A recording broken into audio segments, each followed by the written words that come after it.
Magandang araw mga kasipag. Ngayon nga pala, may family bonding dinner kami ng after ng work ko. Pero bago ang lahat guys, huwag kalimutan tumawag sa itaas para sa pang-araw-araw nating kaligtasan.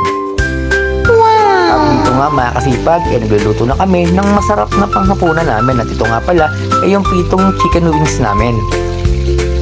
At syempre mga kasipag, sinasamahan din namin ito ng inasal na manok sa tuwing kami nagpa-family bonding dinner. At syempre, hindi rito mawawala ay yung gulay syempre. Ito nga pala, yung chop suey na luto namin. Ayan guys, kung makapansin, sobrang sarap ng itsura.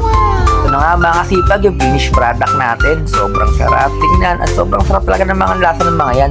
Kaya talaga namang siguradong ito naman ang kanin namin ngayong gabi. Hindi mawawala dito mga kasipag, syempre pipino pantanggal umay na rin. Ito nga pala guys, yung pinaka-finished product namin niluto namin ngayong gabi.